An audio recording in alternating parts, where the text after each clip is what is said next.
अनुपमा को राही से धमकी मिली, लेकिन अनुपमा ने उसे जोरदार थप्पड़ मारकर ऐसा सबक सिखाया कि वह जिंदगी भर याद रखेगा। जी हाँ दोस्तों, इस समय टीवी सीरियल अनुपमा अपने सबसे भावनात्मक, संवेदनशील और ड्रामेटिक मोड़ पर है। कहानी अब सिर्फ रिश्तों और जिम्मेदारियों के इर्द गिर्द नहीं घूम रही, बल्कि इसमें आत्मसम्मान, संघर्ष और औरत की अस्मिता की लड़ाई भी केंद्र में आ चुकी है। इन दिनों कहानी का फोकस डांसिंग रानी और डांस कंपटीशन पर है, लेकिन इस प्रतियोगिता से ज्यादा जरूरी वह जंग है जो अनुपमा अपने आत्मसम्मान और हक के लिए लड़ रही है।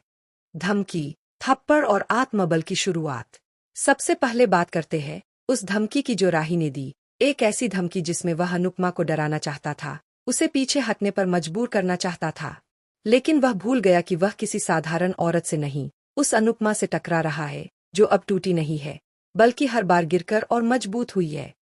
राही की बदतमीजी और घटिया सोच को जवाब मिला एक जोरदार थप्पड़ से। एक ऐसा थप्पड़ जिसने न सिर्फ उसकी सोच को झकझोरा बल्कि यह संदेश भी दिया कि अब औरत चुप नहीं रहेगी। अनुपमा की आंखों में वो आग थी जो इंसाफ के लिए जलती है।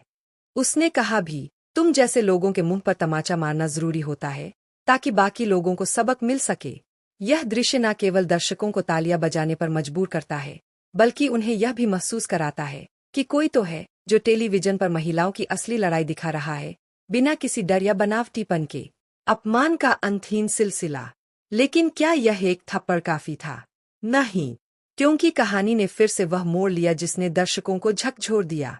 डांस कंपटीशन का फिनाले, वह मंच जहां अनुपमा ने अपने खून पसीने से मेहनत की, रातें जागकर तैयारी की, दूसरों को प्रोत्साहित किया, वहीं से उसे अचानक बाहर कर दिया गया। बिना कोई स्पष्ट वजह दिए, बिना कोई स्पष्टीकरण, बस यूं ही जैसे उसकी मेहनत, उसका समर्पण, उसके सपने कुछ मायने ही नहीं रखते। क्या यही है एक सशक्त नारी का सम्मान? क्या हर ईमानदार इंसान को सहना ही पड़ेगा अपमान? यह सवाल हर दर्शक के मन में आया होगा। क्या मेहनत करने वालों के साथ हमेशा ऐसा ही होगा? सीरियल देखने वालों को लगा जैसे मेकर्स ने यह ठान रखा हो जब तक अनुपमा किया। बस फर्क इतना था कि जहां पहले यह काम राही करती थी, अब उस स्थान पर जसप्रीत आ गई थी। जसप्रीत ने भी वही क्रूरता और बदतमीजी दिखाई जो कभी राही दिखा चुकी थी। ऐसा प्रतीत हो रहा था कि अनुपमा की जिंदगी में सम्मान से ज्यादा अपमान लिखा है। अब सवाल यह उठता है कि जब अनुपमा को बाहर कर दिया गया है, तो क्या वह फिनाले में वापस आएगी? क्या उसकी टीम, जो अब पूरी तरह से टूट चुकी है, फिर से एकजुट हो पाएगी? और अगर एकजुट होगी भी, तो आखिर किसके कहने पर? यही वो 3 सवाल है जिनके इर्द गिर्द इस समय शो की कहानी घूम रही है। हालिया एपिसोड्स ने यह दिखाया कि टीम डांसिंग रानी, जो कभी एकजुट थी, अब पूरी तरह बिखर चुकी है। हर किसी को यही लग रहा है कि अनुपमा ही इस स्थिति की जिम्मेदार है। कोई उस पर धोखा देने का आरोप लगा रहा है, तो कोई उसे स्वार्थी कह रहा है। लेकिन इसी टूटी उम्मीद के बीच एक किरदार सामने आता है, सरिता ताई। कुछ दर्शकों ने सरिता ताई की तस्वीर फिनाले की झलकियों में देखकर यह सवाल उठाया था कि वे वापस कैसे आ सकती है, जब उन्होंने खुद ही शो छोड़ दिया था। लेकिन अब यह स्पष्ट हो चुका है कि सरिता ताई की वापसी सिर्फ एक परफॉर्मर के रूप में नहीं, बल्कि एक मार्गदर्शक और प्रेरणा स्रोत के रूप में होगी। सरिता ताई की वापसी कहानी को नया मोड़ देती है, लेकिन इससे भी बड़ा बदलाव लेकर आता है मनोहर पंडित। यह किरदार अब शो की आत्मा बन चुका है। मनोहर पंडित न केवल डांसिंग रानी की बिखरी हुई टीम को दोबारा जोड़ने का बीड़ा उठाते हैं, बल्कि सबको यह भी समझाते हैं कि अनुपमा ने जो किया, वह किसी स्वार्थ या साजिश के तहत नहीं किया गया। उन्होंने सबको दिखाया कि अनुपमा का त्याग और संघर्ष किसी के खिलाफ नहीं था, बल्कि वह पूरी टीम के भले के लिए था। उनकी बातों और प्रेरणा से धीरे धीरे डांसिंग रानी के सदस्य आत्ममंथन करते हैं और अनुपमा को दोबारा स्वीकार करने लगते हैं। अब कहानी एक नई दिशा लेती है। डांसिंग रानी फिर से खड़ी होती है। अनुपमा की अगुवाई में यह टीम दोबारा फिनाले के लिए तैयार होती है।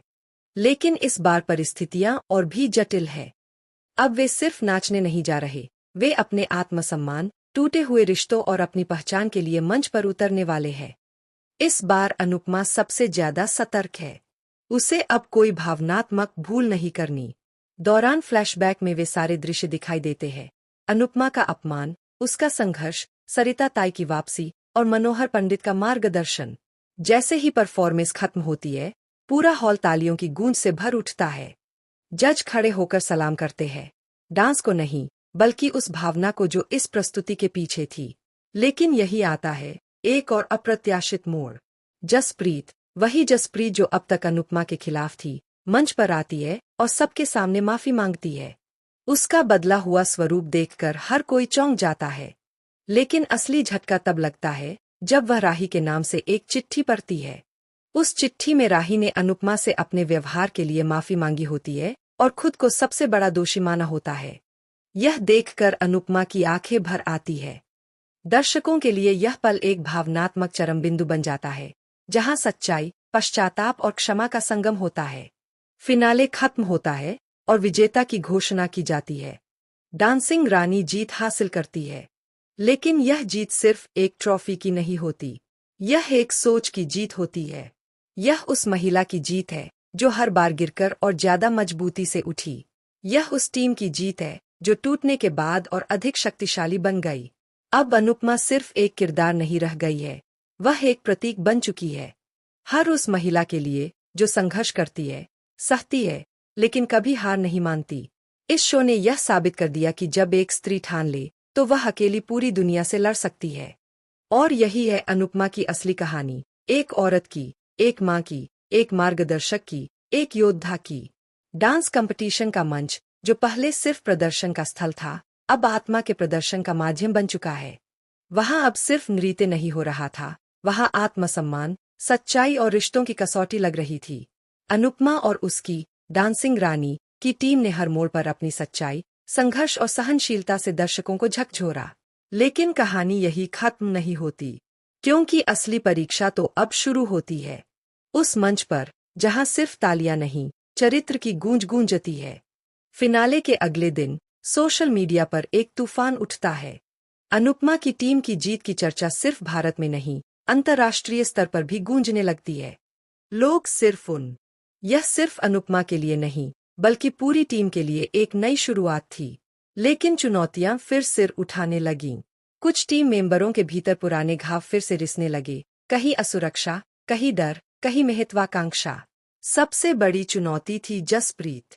भले ही वह मंच पर माफी मांग चुकी थी, लेकिन उसके भीतर कहीं न कहीं अपनी पहचान की जद्दोजहद अब भी जारी थी। वह बार बार खुद को अनुपमा की छाया में महसूस करती थी। वहीं दूसरी ओर राही की चिट्ठी के बाद अनुपमा की आंखों में उम्मीद की एक लौ तो जरूर जली थी, लेकिन वह जानती थी कि सिर्फ शब्दों से रिश्ते नहीं बनते, उन्हें समय और सच्चे कर्म ही जोड़ते हैं। इसी बीच मनोहर पंडित ने एक नई योजना प्रस्तुत की।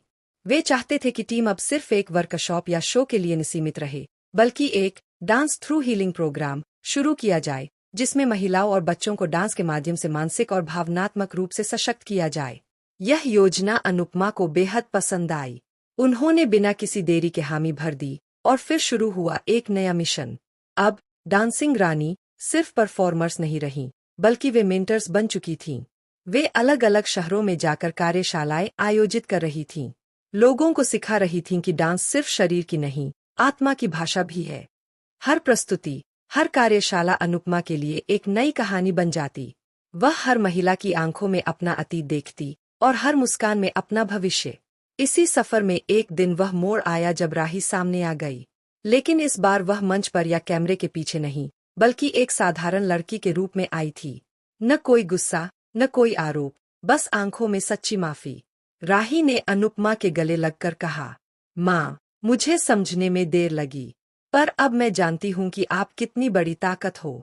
वह दृश्य सिर्फ एक माँ बेटी के मिलन का नहीं था, बल्कि उस पीढ़ी के आत्मबोध का था, जो मानती है कि गलती मान लेने से इज्जत कम नहीं होती, बल्कि बढ़ती है।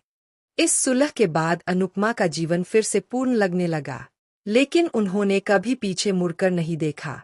उन्होंने राही को अपने साथ जोड़ा, लेकिन उसे भी खुद की पहचान बनाने का पूरा अवसर दिया। अब राही उस डांस प्रोग्राम का हिस्सा बन गई थी, लेकिन वह सिर्फ डांस सिखाने वाली नहीं थी, वह अब